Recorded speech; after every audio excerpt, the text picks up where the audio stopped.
नमस्कार दोस्तों, आप देख रहे हैं टेक रिसर्च। और आज हम बात करेंगे ऐसे कैंडल की। दोस्तों अगर कहें तो वो कैंडल नहीं, पैसों के मशीन उसको बोल सकते हैं। तो अच्छा खासा दूसरी क्या है कि इसमें ना ही हमको किसी स्ट्रेटजी की ज़रूरत पड़ती है, ना ही कोई इंडिकेटर की ज़रूरत पड़ती है। अगर कोई इंडिकेटर हम न भी लगाएं तो विदाउट इंडिकेटर इस कैंडल पे हम ट्रेड कर सकते हैं, इसलिए इसको पैसे की मशीन बोल सकते हैं। तो देखिए, ये हम लिए हैं ब्रिटानिया का चार्ट और आप देख रहे हैं वनडे का टाइम फ्रेम।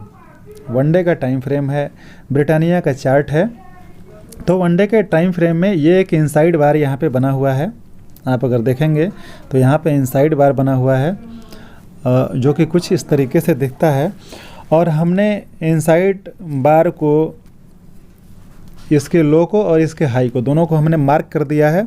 अब क्या है कि ये जिधर भी ब्रेक करेगा, या तो लो को ब्रेक करे या हाई को ब्रेक करे, जिधर भी ब्रेक करेगा हमें ट्रेड करना है। तो हमें इनसाइड बार को क्या करना है, ढूंढना है वनडे के चार्ट पे और ट्रेड करना है 15 मिनट के टाइम फ्रेम पे। तो हम कल क्या करेंगे, 15 मिनट का टाइम फ्रेम लगाएंगे।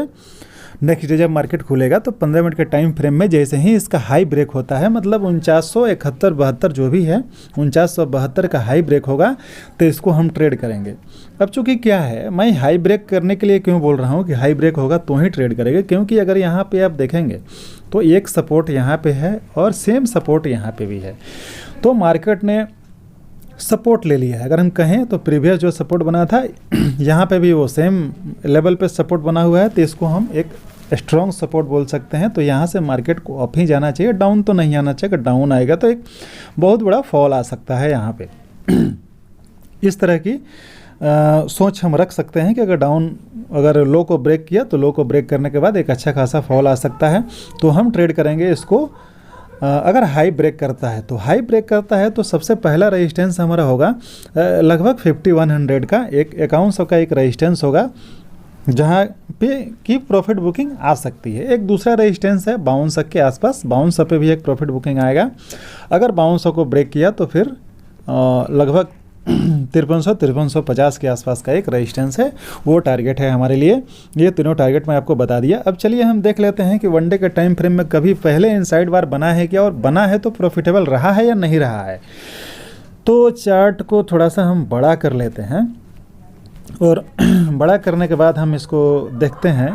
अगर यहाँ पे आप देख पा रहे होंगे तो एक इनसाइड बार यहाँ पे बना हुआ है और इनसाइड बार बनने के बाद जब इसने लो ब्रेक किया, तो लो ब्रेक करने के बाद ये देखिए कितना अच्छा मूव। एक दिन, फिर अगर काम किया आपने तो 2 दिन, और फिर तीसरे दिन, 3 दिन एक अच्छा खासा मूव मिला है और तीनों दिन प्रॉफिटेबल रहे हैं। अगर उसके पहले भी हम देखते हैं कि कहीं इनसाइड बार बना है क्या, तो उसके पहले भी एक इनसाइड बार आप देखिए यहाँ पे बना हुआ है इनसाइड बार, और इसका लो ब्रेक किया। यहाँ पे देखिए अच्छा मूव मिला है, मतलब लो ब्रेक होने के बाद एक सटीक मूव मिला है, ऊपर नीचे कोई विक नहीं है कैंडल में। और लगातार 1, 2 और तीसरे दिन, लगातार तीसरे दिन देखिए, कोई भी स्ट्रेटजी है ना वो 100% मार्केट में काम नहीं करती है। थोड़ा बहुत एसएल तो आपको रखना ही पड़ेगा और थोड़ा बहुत चढ़ावा आपको मार्केट को देना ही पड़ेगा। अगर आप ये सोच रहे हैं कि हम चढ़ावा नहीं देंगे और सारे के सारे हमारे हो जाएं, तो ऐसा पॉसिबल नहीं है।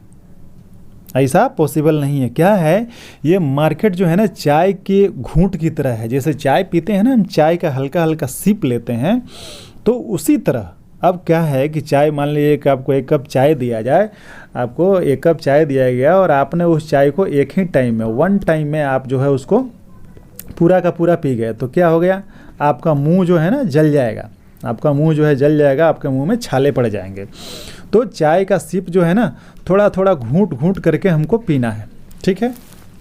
उसी तरह हमें मार्केट से भी थोड़े थोड़े पैसे निकालने हैं। अगर एक ही दिन में हम सोचेंगे ज़्यादा निकालें तो क्या है, हमारा थैला फट जाएगा, समझ गए। तो इसलिए जो है मार्केट को चाय की सिप की तरह लेना है। चलिए हम दूसरा चार्ट एक देख लेते हैं। दूसरे चार्ट में इनसाइड कैंडल फॉर्म हुआ है, तो देखिए यहाँ पे दूसरा चार्ट है। देखिए थोड़ा सा दोस्तों एंटरटेनमेंट कर लेते हैं बीच बीच में। और एक चीज़ और कहना चाहूँगा कि अगर वीडियो आपको अच्छा लगे तो लाइक ज़रूर कर दीजिएगा और चैनल को सब्सक्राइब जरूर कर दीजिएगा। कोई अगर प्रॉब्लम है तो आप कमेंट करें, उसका रिप्लाई आपको ज़रूर मिलेगा। तो चलिए इसमें हम देख लेते हैं कि इनसाइड बार का क्या फार्मूला है। तो यहाँ पे भी अगर देख रहे होंगे तो मल्टीपल सपोर्ट आपको देखने को यहाँ पे मिल जाएंगे, मल्टीपल सपोर्ट है। तो अगर देखें तो मार्केट एक सपोर्ट पे खड़ी है, और सपोर्ट पे खड़ी है तो इसमें भी चांसेस वही है कि एक अप मूव आना चाहिए। और आप देख रहे होंगे तो प्रीवियस डे में बैंक निफ्टी ने अच्छा खासा मूव दिया, बैंकों ने भी मूव किया और बैंक निफ्टी ने मूव किया। तो उम्मीद हम ये करते हैं कि इसको हाई, इसको भी ब्रेक करना चाहिए। तो हाई अगर ये ब्रेक करता है तो हम 10 से 14 के ऊपर बाई करेंगे, 10 से 14 के ऊपर बाई करेंगे। सबसे फर्स्ट टारगेट हमारा होगा 1028, ठीक है।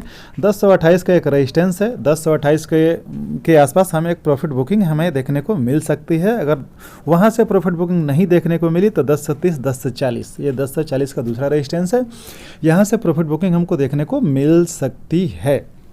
इनसाइड बार आपको बता ही दिया हूँ, ये हम देख रहे हैं वनडे के चार्ट पे। और यहाँ भी देख लेते हैं कि कभी इसने अच्छा परफॉर्म किया है कि नहीं किया है। तो अगर हम देखें तो इनसाइड बार, हाँ इनसाइड बार यहीं पे हमको देखने को मिल जा रहा है। एक इनसाइड बार यहाँ पे है, इसने हाई को ब्रेक किया, हाई को ब्रेक करने के बाद ही अच्छा खासा मूव दिया। और जब इसने लो को ब्रेक किया, जब इसने लो को ब्रेक किया, लो को ब्रेक करने के बाद ही अच्छा खासा मूव हमें मिला है। तो हमें थोड़ा सा चढ़ावे के लिए तैयार रहना पड़ेगा। कोई भी स्ट्रेटजी हम अपनाते हैं तो थोड़ा सा चढ़ावा तो हमको देना ही पड़ेगा, एसएल मार्केट में देना ही पड़ेगा। तो उसके लिए हम तैयार रहें। और थैंक यू दोस्तों, ये एक स्ट्रेटजी थी हमारे पास जो मैं चाहता था कि आप लोगों से शेयर करूं। तो थैंक यू दोस्तों, आप अपना प्यार बनाए रहिए।